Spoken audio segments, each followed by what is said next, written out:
Hey, the name's Cruel, that's King Rob Rule, and welcome back to Monster Hunter Rise Sunbreak. With Title Update 3 out now, we have 3 new armor sets to collect and experiment with, namely, the Chaotic Gore Magala, Risen Kushala Daora, and Risen Teostra sets. In this video, I'll be breaking down what each of these sets brings to the table in terms of their skills, but I'll mostly be focusing on the new skills. Timestamps are below if you want to skip to any particular armor set in the video. First up, Risen Kushala is perhaps the most straightforward and comfiest set of the new trio. The new armor skill for this set is Wind Mantle. Basically, Wind Mantle allows you to spam Silkbind attacks. That is, when you use a Silkbind attack, Wind Mantle will activate and you will see that the Wirebug gauge changes to a more fluoro, sparkly green. This lets you know that the skill is active and your Wirebugs will recharge at a much faster rate than usual. Risen Kushala Daora armor also pairs this with Wirebug Whisperer, which is completely mental. You'll be spamming skills for days. However, if you sheath your weapon, the skill deactivates and you'll be back to regular Wirebug recharge times. This includes wire falling, because after a wire fall, you automatically sheath your weapon, so you can't be completely reckless. Wind Mantle is extremely powerful for Longsword when using Sakura Slash, especially when you have 3 Wirebugs active. You'll be able to spam it over and over, getting red gauge extremely fast, spend your gauge, and then get it back to red before you know it. But that's just one example. If you have any other examples of weapon playstyles that benefit from Wind Mantle, leave a comment below. I'd love to hear it, and I'm sure you'd be helping someone. If your playstyle involves using a lot of Silkbind abilities, or if you wish your Silkbinds would recharge faster, Wind Mantle might be the skill for you. Other than that, Kushala Blessing is an excellent skill to have in preparation for Risen Teostra, as you'll be able to ignore his heat damage. Not to mention the significant buff to ice and water damage it provides, which Teostra is weak to. So, if you need to farm MR to reach Risen Teostra, you may as well make this set to make life a little easier for yourself. Now, the Risen Teostra set is also quite straightforward, except for the new skill, Powder Mantle. You can think of Powder Mantle as an offensive version of Intrepid Heart, the skill from Flaming Espinaz, but with a bit of Teostra flair, or dust, or powder, or whatever. But you don't get a gauge to see how close you are to activating the effect. In essence, after hitting the monster a lot, you'll activate Powder Mantle, which will cause a red powder to form around you. If you get knocked back while covered in this red dust, you'll deal a small amount of damage to the monster. The amount of damage that the explosion does scales with your raw attack power and does not scale with skills like Teostra Soul that are meant to increase explosive attacks. With that being said, you still don't want to get hit when you have the red powder, because at random intervals the powder will change to blue.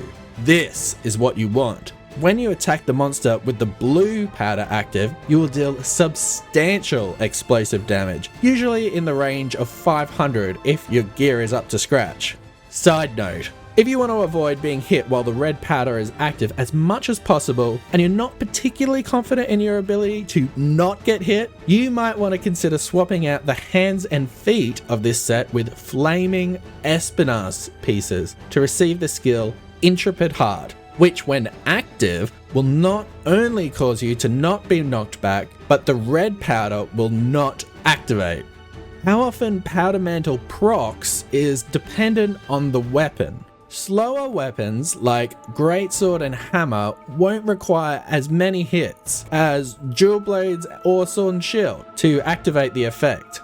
Gunners, if you plan on using Light Bowgun, be sure to use ammo types that hit as many times as possible, like Rapid Pierce for example, to proc the effect, or it will take a very long time to activate. In saying that, Heavy Bowgun wins hands down out of the gunning duo if you ask me, because you don't need anywhere near the amount of hits, and you can completely cheese the amount of hits needed through crouching fire.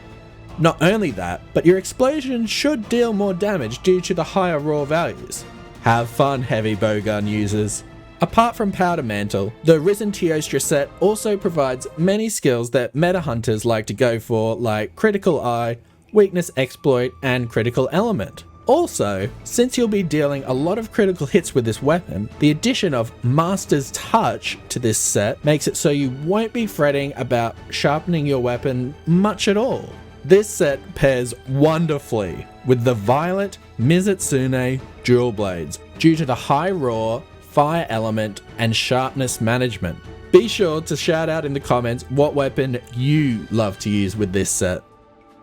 Finally, Chaotic Gore Magala is perhaps the most complicated of the 3 armor sets to get your head around, but don't worry, that's why I'm here to explain it to you. Now, to get the most out of this set, you'll want to pair it with a Chaotic Gore Magala weapon. Without getting into the nitty-gritty of the technical side of things, the reason for this is that it will result in you hitting maximum affinity during certain intervals in your hunts. Just put a pin in that concept for a moment. We'll come back to why that is. Bear with me. There's a lot going on with this armor set, with many skills that interact with each other to create a powerful effect. The simplest way I can put it is that it is a high-risk, high-reward armor set. You're forced to play extremely aggressive, but you can die before you know it. If that sounds too stressful to you, this armor set isn't for you. The other 2 sets are much comfier. However, when used effectively, the damage that this set can produce is rather enticing, and there's a lot of potential for getting even more out of it depending on your playstyle. The core skill to this armor set is called Berserk, which changes your entire health gauge to red while it slowly decreases. If you get hit, even by something small, the rate at which your HP declines increases. If you get hit by something hard, your HP will decline dramatically.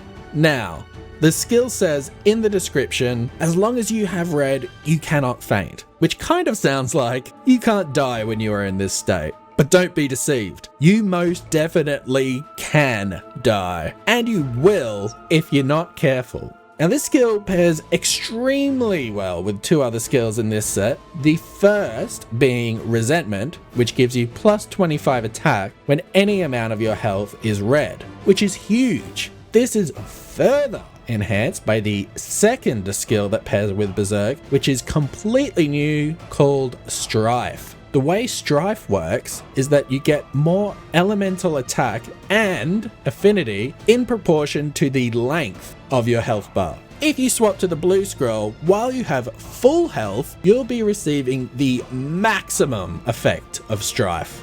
The point damage starts to drop off is a little before halfway, so you'll need to keep a careful eye on this and swap back to red if you need to.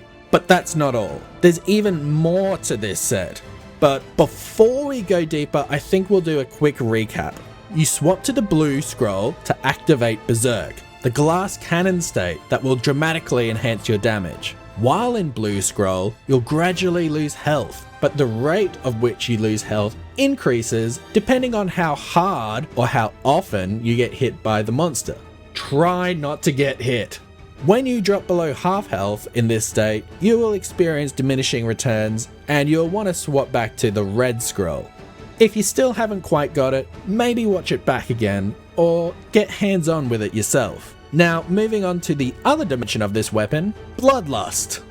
Bloodlust was a skill that existed prior in the Chaotic Gore Magala set. In this set, it ups the stakes of Berserk even further.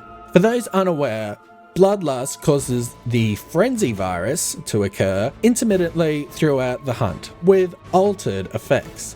This version of the Frenzy virus causes health to gradually reduce, but you also increase attack and evasion while reducing stamina costs as well. Wow, that's a lot of effects going on all at once.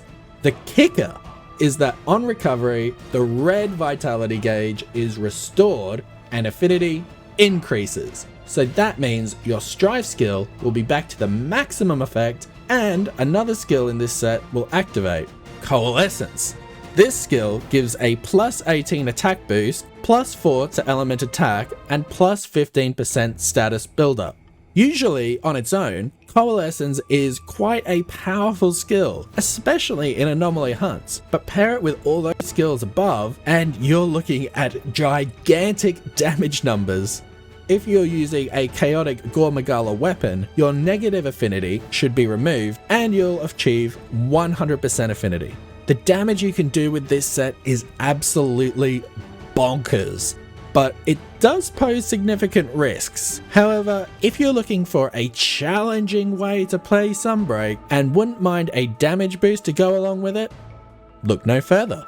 I recommend slotting in medicine decorations to boost recovery, handicraft +3 for your Chaotic Gore weapon, and protective polish to maintain that sharpness. If you have any additional recommendations for skills to pair with this set, or weapons to use with it, be sure to leave a comment. I still feel like I'm learning this set, and I'd love to hear what people have come up with. Anyway, that's all I have to share for this video. I hope you found it useful.